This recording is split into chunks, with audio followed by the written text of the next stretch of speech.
Hello and welcome to the PHNX D-backs podcast right here on PHNX. My name is Derek Montilla, officially known as your mayor of PHNX, and this show is brought to you by the fine folks at the DraftKings Sportsbook app. Go download the DraftKings Sportsbook app now. Use our code of PHNX, and simply for betting $1 on any NBA or NFL team to score anything, you'll get $100 in free bets instantly. Of course, I am joined by my friend, my co-host, my vice mayor, the one and only Jesse Friedman. Jesse, I'm excited. We have a big guest today. I am also excited. The people did not come to listen to us today, Derek. No, not at all. Sure. Nobody wants to hear us yammer on the way that we do all the time. But today we are joined by an expert not only in Diamondbacks baseball, but an expert in Arizona sports baseball, or Arizona sports period. It's the one and only Jody Jackson from Bally Sports. Jody, so glad to have you with us. Thank you so much for coming in. How you doing? Great. How did you guys get me into the Jumbotron there? That's pretty cool. We have graphics guys. They're amazing. They do incredible stuff. We just dream it up and they get it done for us. But how have you been doing? How was your baseball season covering this team? Well, you probably know how it was, right? Like it wasn't great. If you love the sport of baseball, there's always something exciting at the ballpark every day, and there are plenty of things to talk about. But yeah, 52 and 110 is not something any of us expected. It was weird for me because the start of the season, I was do a bunch of games in a row. Like I think I did 40 out of the first 44. And actually, that was a fun stretch. Like, it's almost like you couldn't believe that even happened because they were competitive. They really were. And they were leading. Like, I know it sounds ridiculous now to even talk about it, but like in April, for a stretch there, they were leading the majors in like runs scored. They had a lot of homers, and then it and just, doubles I mean, too. Then so a lot of things happened, right? Like, other teams sort of that were, they were really had regressed early, progressed later. Diamondbacks completely regressed. And a lot of it is due to, some people don't like the term, complementary, whether it's baseball, football, whatever it is, but it really is. And when you lose all your pitchers and when you are down in every game early on, I think it does affect the hitters. And so it really, to me, it was the pitching that struggled the most, the starters, the pen, and then as we know, the hitters didn't do much of anything remarkable after that first month and a half. So it really was a struggle. Yeah. And you could see it. You could see, I think, everybody trying too hard because of how things were falling apart. And again, like you said, that never leads to success for anybody, whether it's pitching or hitting or anything. Once you start trying too hard, the wheels fall off. Yeah, I was thankful for some of the cool moments. I mean, Tyler Gilbert's no-hitter was such an amazing night. Just the way that he went out there, like, I'm just going to do this, like day one in the big leagues, right? And like had some balls hit really hard, but guys were there. I mean, that was really awesome. I mean, and so there were some times that, we'll go down and like, okay, that was really cool. But, the other thing that hurt too is by the time things started spiraling down, then off goes Stephen Vogt, off goes Eduardo Escobar. So, and then we saw a lot of young players and some of them performed well at times. A lot of them struggled. And we learned a lot more about Pavin Smith. We learned a lot more about Josh Rojas. And then some of the other guys, I think they just weren't. Dalton Varsho, can't leave him out, but some other guys just really weren't able to get into a groove, but hopefully, we'll see them continue to progress in the years to come, next year in particular. Yeah. Jody, I'm curious. I want to know for you specifically how this season was, right? You've been given the nearly impossible task for road games of hosting shows for an audience when you're not at the game. You're at Chase Field in an empty stadium. And somehow you're supposed to put a smile on your face, right? And do the very best you can to engage an audience when you're not really in the building with the team, really feeling what's happening in the stadium at the time. And I know you're obviously not the only one in this position, right? This is something that broadcasters across the game have had to deal with for the last couple of years. I think the Blue Jays broadcaster was simulcasting radio and TV, which I don't know how that's physically possible. But give us an idea, Jody. What is this like as someone in your shoes to be tasked with something like that? Well, I mean, you learn because we did it for the shortened season and then again last year over a whole season. So you learn that, it can be done and you can still talk about topics and get guys on a Zoom call. And I think the biggest thing for me was I really enjoyed getting, so the things you do in the pregame kind of, then you use them again in the game and stuff like that. And I used to love going in with the cameraman on the road, different people that, you kind of have a crew in each city. And you could go in and have a topic and like canvas the room, get 4 or 5 guys, no wonder they were probably tired of me, right? They enjoyed the break. You can go in and you can interview guys on any number of things. And that's the only issue with Zoom is that, even though, the D-backs were great about making guys available, but it's more like just 1 or 2 and, the turnaround is a little different. So, I think it will. I don't really have any official word on what's going to happen next year, but I'm thinking that it might go back to more of a, be on the road. I think we're all kind of hoping that to be able to actually capture what's going on.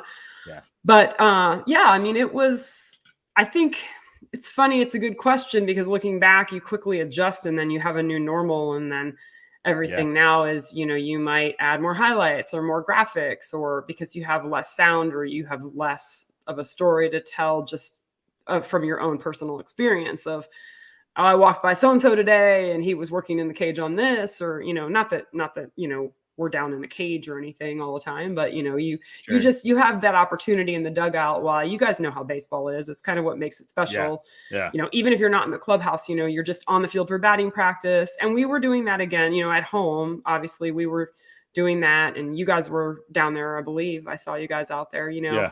I mean, you are able to go back to, hey, I heard you were working on this. And so tell me more on that. And you are, a lot of it is casual conversation that you took for granted for me, like for 20 years, or even going back to my days, my first job at WQAM radio, covering all the South Florida teams and covering the 97 Marlins. I covered the Marlins actually in 95 and 96 too. But that's the beauty of baseball is that you can just chit chat with everyone, find out those little details, and they're usually willing to tell you that stuff.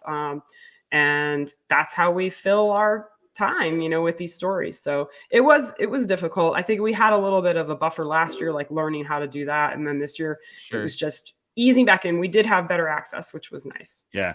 And you guys did a great job, but we understand how difficult it is. Definitely. It's the same with writing and anything, just kind of doing it from a distance. It's a bit difficult and hard to have an original story when everybody is basically in the same Zoom calls, hearing the same answers and all of that kind of stuff. But I did want to get your thoughts before you go on just the D-backs current coaches, the new coaches that they brought on and just the impact that their experience, years and years of experience in the MLB can have on this team.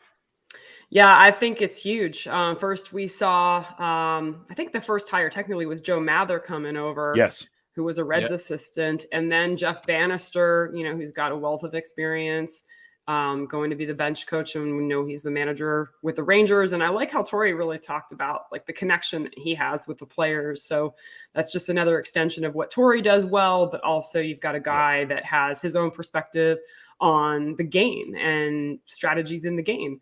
And then I think the biggest move of all, though, was Brent Strom. I mean, this guy is unbelievable. My friends that in the business that cover the Astros, just what he did for them over the last 8 years or so.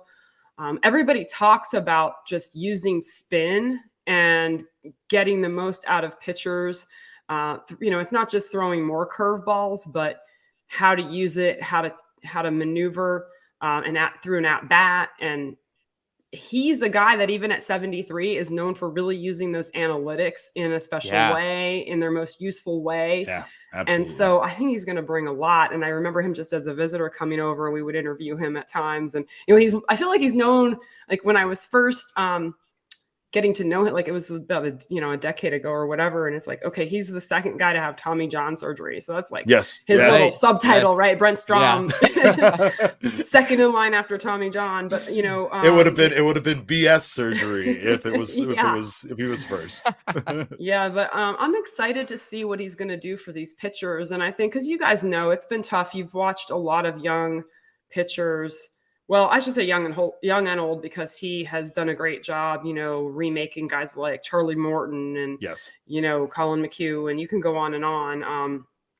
But also young pitchers that come up, especially when you watch the guys with the Dodgers and the Giants, and, just the Diamondbacks have not had some of those young prospects come up and make the impact. And, I think that's something that might be a little bit, I'm hopeful that might happen more frequently. And it's no knock on the previous coaches here. I just think Strom brings another element. But look, the other thing is, I was thinking about this the other day when they hired him, I'm thinking, okay, but he's not a magician. So, where do you land on how he's going to impact everything? Because you still have to upgrade your talent level. You still have to hope that some of these young pitchers are making the right strides, and some of it is like it's on them. They have to be personally motivated to take that next step. But there's a lot of talent in the pipeline. I know you guys probably talk about it all the time, especially when you talk about pitchers. And so the fact that it's going to be organizational and it's going to be the guys at the big league level and then all the way through, I think D-backs fans should be really excited for what Brent Strom is going to bring.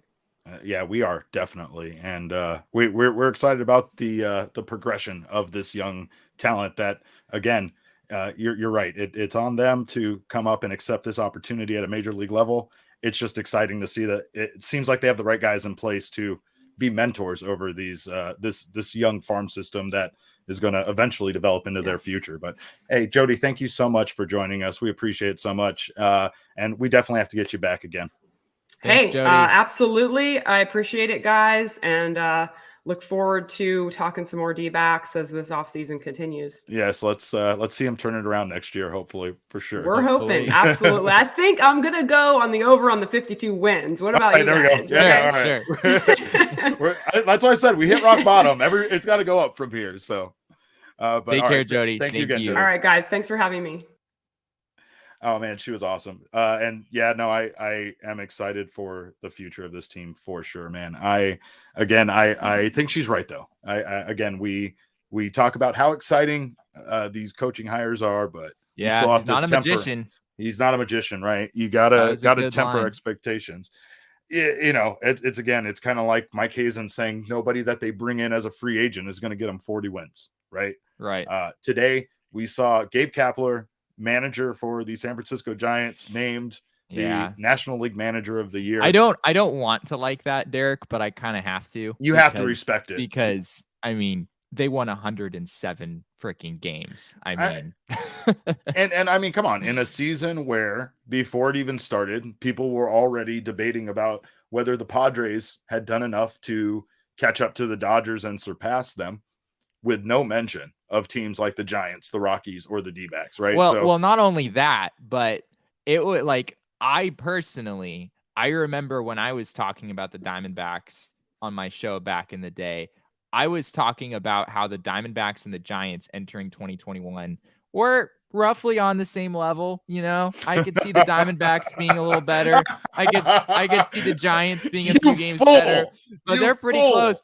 And then, oh my gosh, what happened? The Giants wound up, they more than doubled up the Diamondbacks win total, which in baseball is quite a feat to actually double up any other team in baseball's record. And that's exactly what the Giants did with a team that I thought was going to be roughly as good as they were. So I look like an idiot today, Derek, but the good news is I guess I'm not the only one. So I rest in that right now. Well, hey, I still have how I pronounce Peter Bourjeu's name. Bourjeu's. Yeah, you really got it over Twitter, Derek. And I have to say the people have taken my side. It's a bunch of bot accounts that you're controlled by, even the one with the blue check mark out there. But even anyway. Baseball Reference, it's just a bunch of bot accounts. Yeah, people who put in the pronunciation. I don't even believe Peter. Okay. I don't think Peter's pronouncing it right. All right, I'll go that far. But I do want to have Jody back because we have to find out. I think she's friends with The Rock. They were at Miami. Yeah, we didn't get a chance to ask that. At the U at the same time. So we need to find out, because I'm pretty sure she's friends with The Rock. And so she was let's provide the context here. So she was a cheerleader. She was a cheerleader at the University of Miami. At the same time, Dwayne The Rock Johnson, my personal hero in life, obviously, as it should be everybody's personal hero, was a football player there. So yeah, watch Young Rock. You'd find that out. I'm pretty sure she's a character in the background, at least an extra or something. But sure. Yeah. But just a reminder to everybody, again, go on to DraftKings Sportsbook app. It is the official sportsbook app of both the NBA and the NFL. Bet $1 using our code of PHNX on any game for any amount of points for anybody to score. It's that simple, and you'll get $100 in free bets. Turn around, reinvest those free bets in surefire wins, and you will find yourself rolling around like Uncle Scrooge in a bin full of money soon enough. It happened to me, and it can happen to you. By the way, I am Mr. Parlay. Again, not as good as Big Papa Parlay, which I will never in my life. You got to stop saying that, Derek. You're living in that man's shadow. I know. I'm going to forever. You need to Jesse, be proud. if you knew pro wrestling like Patrick and I know pro wrestling, you would know how good of a name Big Papa Parlay is. But I am Mr. Parlay. Same game parlays, multiple game parlays, multiple sport parlays. It doesn't matter. You can get your skin in the game with parlays that cover multiple legs that get you more money. More legs, the bigger the payout. Remember, DraftKings is safe, secure, and reliable. Best of all, you can deposit and withdraw your cash whenever you want. Our code again is PHNX for you to get that $100 in free bets for betting $1 on either team to score, and that's NBA or NFL. 21 and over only, Arizona only. Gambling problem? Dial 1-800-NEXT-STEP. New customers only. Eligibility restrictions apply. See DraftKings.com/sportsbook for details.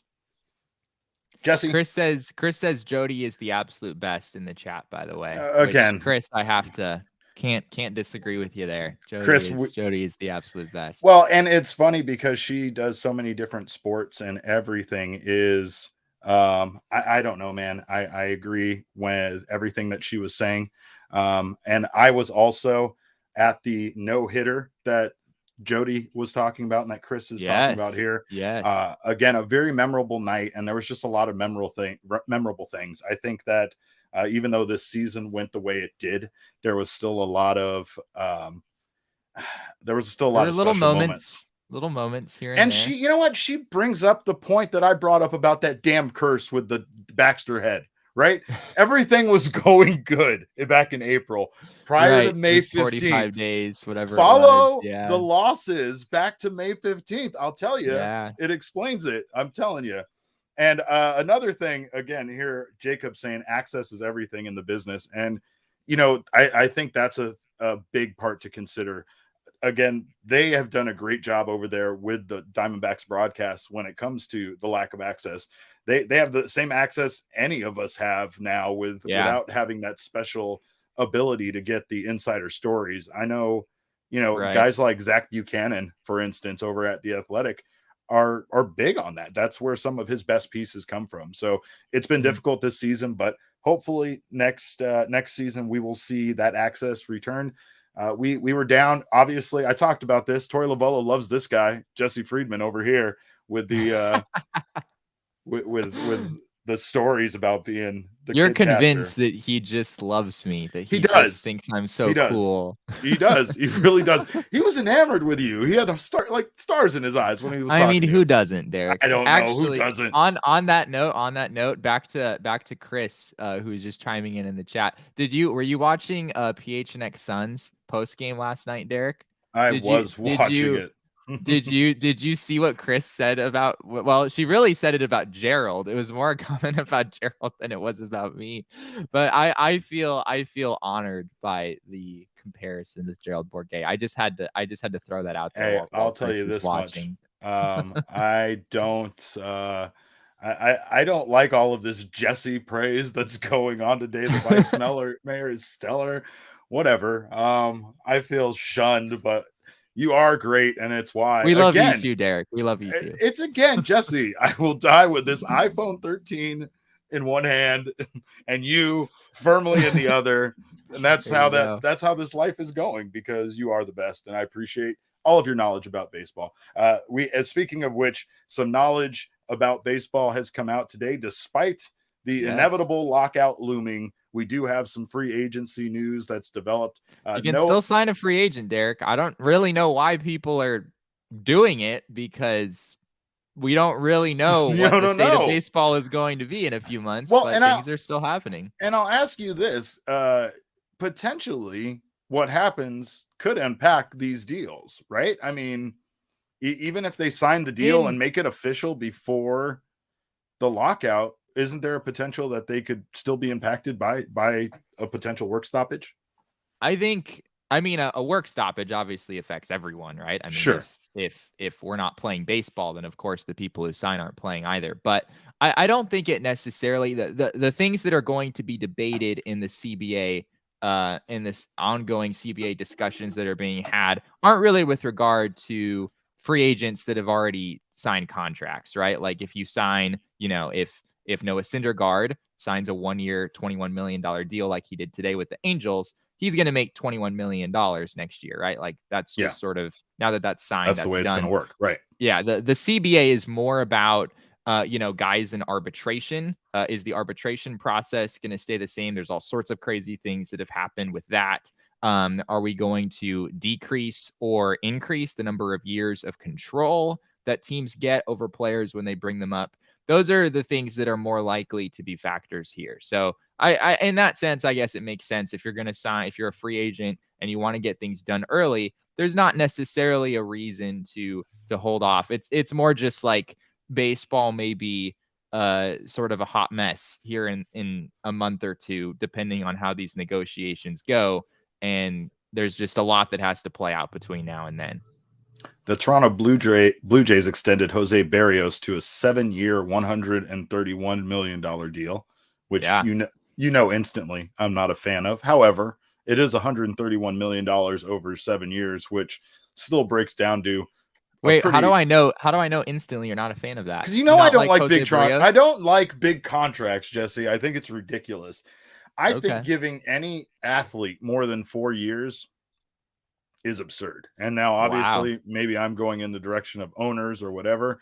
I feel it's best for everybody involved, right? New contracts expire, so that way at the time you can assess the play of the player at the time.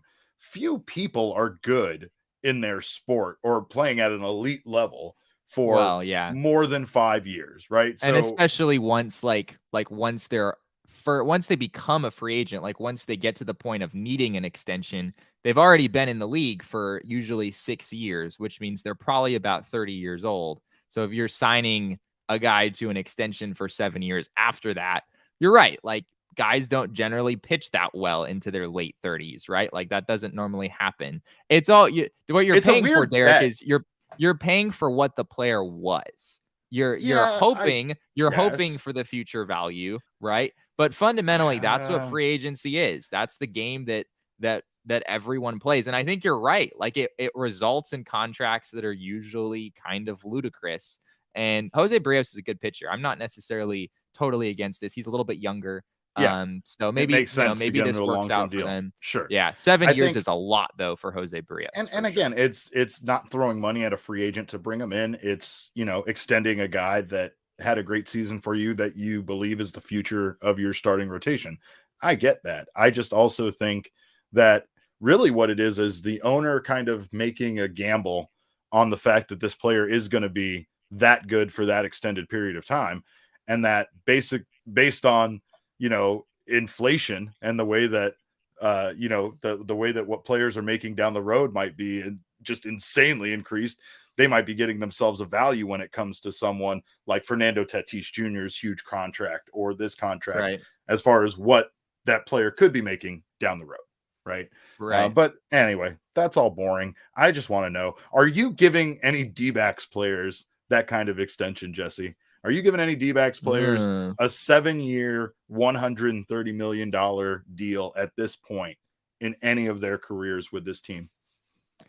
I mean, you mean like right now? Like right now. Forget right now. Let's playing, just pretending the situation is what it is. Let's say that they're all, you know, they have 1 year left on their deal and it's time to extend them or make that decision.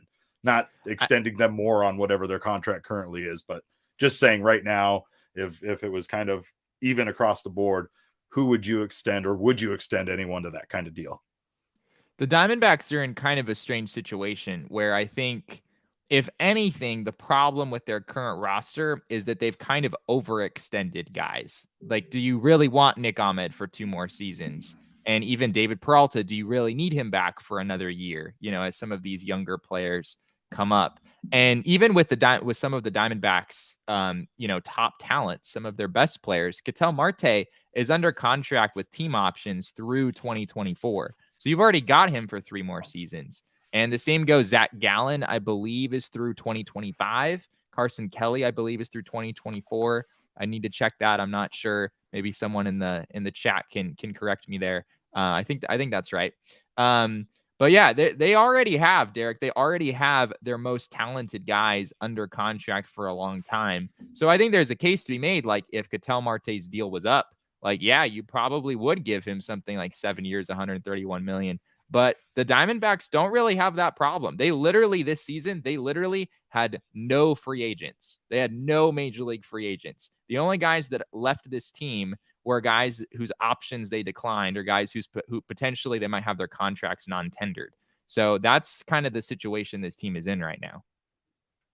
Evan Thompson says sometimes when extending, you have to pay more simply to keep others from getting him. And that's what exactly it. It really is. It's a competition, right? It's a competition. And that's why a guy like Brios can get 7 years, because on the open market, with, you know, all the teams that would be in on a guy like that, someone's going to go crazy and someone's going to give him more than, to your point, Derek, more than he may ultimately be worth. But yeah, in order to win the bid, that's what you're going to have to do. Sometimes you gotta open the wallet up, and we like to do that with the D-backs money around here. So we might have to do that again, but we'll see what happens with free agency with this team. We will have some pieces about that as free agency goes on, and as this story about the lockout develops. So make sure you go over to gophnx.com, sign up to become a member. You can either become a yearly member, and that'll get you a free t-shirt over at the phnxlocker.com. A great Christmas present, by the way. Give somebody a year subscription, give them a free t-shirt. $60, you're the hero. Also, you can get the month-to-month option, and you'll get your first month for just 50 cents.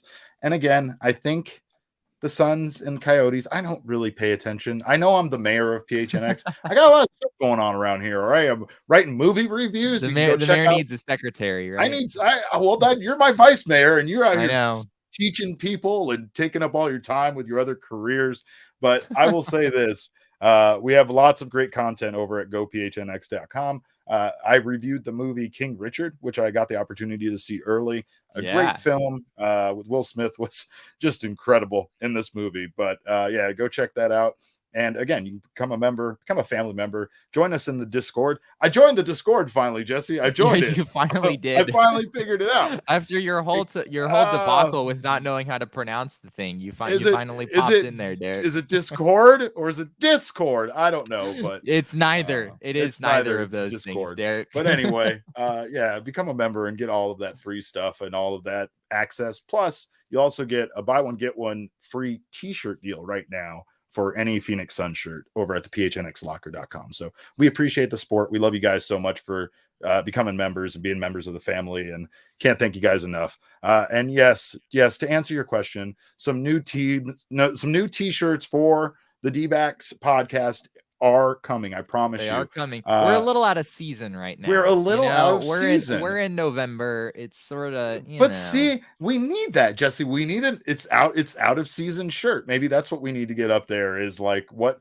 to do during the off season. Well, we just wait for baseball to come back around. Don't worry. It'll be here before you know it. You'll blink and it'll be here. But yeah, Evan Thompson answered your question, by the way.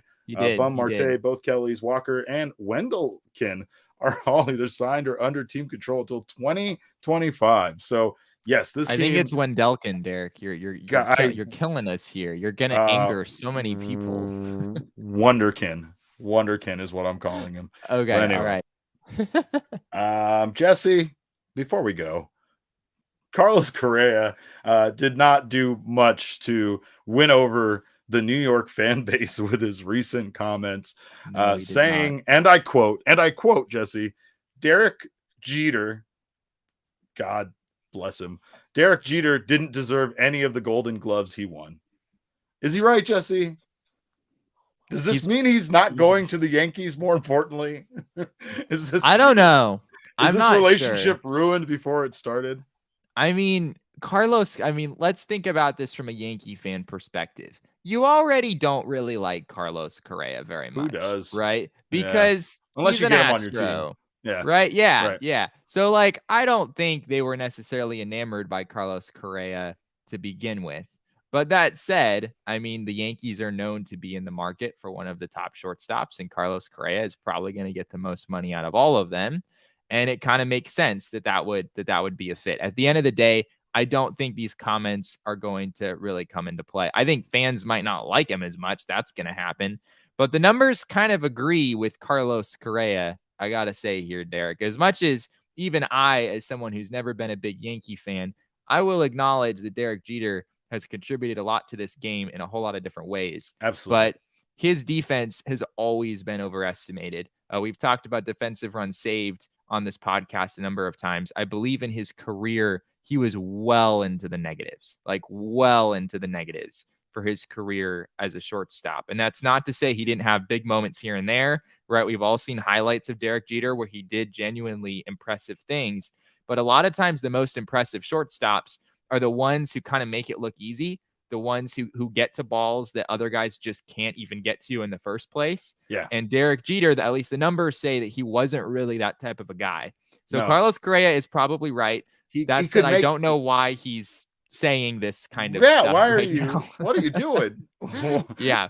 He's not helping his market. No, not helping his market or his marketability. But I will say, like, Jeter was known for his throws across the field, right? But yeah. You're right. He had the arm, he had the arm. It's just getting to the ball. A lot of times he didn't even get in the neighborhood of the ball for it to warrant it being an error. So he didn't have a lot of errors. Again, had a high fielding percentage, which I know you kind of hate as a stat because it really doesn't. Horrible. It just doesn't do anything to actually portray whether or not this person is a good defender, right? All it means is that they didn't get a lot of errors, and errors don't really mean that you're a bad fielder as much as other stats like like you showed me, defensive runs saved, I feel like is such a good stat that really gives a good description of what's going on in certain areas, especially for like the Diamondbacks, where, again, you could sit here and debate all day long whether or not the Ketel Marte in center field experiment worked. But at the end of the day, they were 30th in defensive runs saved at center field and 30th at second base, which just screams that it did not. Right. So, right. The number, I have the number. It's minus 165. That's Derek Jeter's career defensive run saved at shortstop. It's really bad. Like, it's like defensive run saved is not perfect, but I mean, that number is, that is really, really bad for a person. That's for a person. Like, that's the Arizona Diamondbacks negative number for the last like 2 seasons. It feels like as a team, let alone that's him as a person. Right. I mean, that's over a very long career, obviously. But still, it's crazy. It looks like Evan put in the chat, Jeter was minus 186 in total zone runs above average. And yeah, right. I don't know. Yeah, I guess I was wondering about that. Defensive run save didn't really come along until a good portion of the way through Derek Jeter's career. So I don't know if that number even accounts for that in the first place. Sure. But or if that like impacts the in a positive way or even more negatively. Right. But whatever it is, Carlos Correa is probably right. By comparison, yes, Ozzie Smith was plus 293 for his career. There it is. There you go. That's just so you can see. Carlos Correa may be onto something, but it doesn't matter. He's going to be booed relentlessly no matter what jersey he wears when he plays at Yankee Stadium. even if it's a That's Yankees true. jersey. But I don't think they're not gonna boo him if he they will boo him, there. Jesse. They will no, boo him. You don't think they're not so? gonna no. I mean, if they give him $320 million to be their shortstop, I think your heart is going to soften pretty quick if you're a Yankees fan. If you suddenly got the most prized free agent on the market, I will bet you a hot dog, Jesse. I will bet you hot dog. You're on. Is this a value? Is this a value hot dog or is this a D-back? No, dog, man. No, Derek? I'll value a D-back dog. I'm not cheap around here, man. I make some good money now. I can afford like name brand stuff at the grocery store. Believe it or not, it's incredible. Wow, life's pretty great. Right. Yeah. We thank you guys so much for checking out the show. As a reminder, our code over at DraftKings is PHNX for $1. It'll get you $100 in free bets if any team scores a point in either sport, whether it's NBA or NFL. That code again was DraftKings. With DraftKings is PHNX. You can follow us on social media. I, of course, am at cap_caveman with a K. Jesse is at Jesse N. Friedman. Our show is at PHNX D-backs, but all roads lead to at PHNX_sports, and that's on Instagram, Facebook, and Twitter. Stop by the PHNX. Can you parlay on food bets? Can we parlay on food bets? Well, I don't know if that's available on the DraftKings Sportsbook app, but if you DM me, we can set something up. Yeah, right? we'll set it up. But again, go over to gophnx.com, become a member over there. If you're listening to us right now on your favorite podcasting app, please subscribe to us on YouTube over at PHNX_sports. You can also sign up for notifications. If you're watching us on YouTube, please sign up for us on your favorite audio podcast app. And you know what? Sign up there and leave us a 5-star review. Again, I know I'm not a 5-star man. I've accepted that at this point, but this guy over here. It's been a very, very self-deprecating podcast. Shut up and you accept the fact that you are a 5-star man that pronounces baseball players' names right, and I don't. And I am dumb and you are smart. That's the way this works, right? So anyway, drop us a 5-star review. We would appreciate it. On behalf of Jesse and myself, we thank you guys so much for checking out the podcast. And remember, kids, baseball is fun, but it's so much more fun when you bet on it.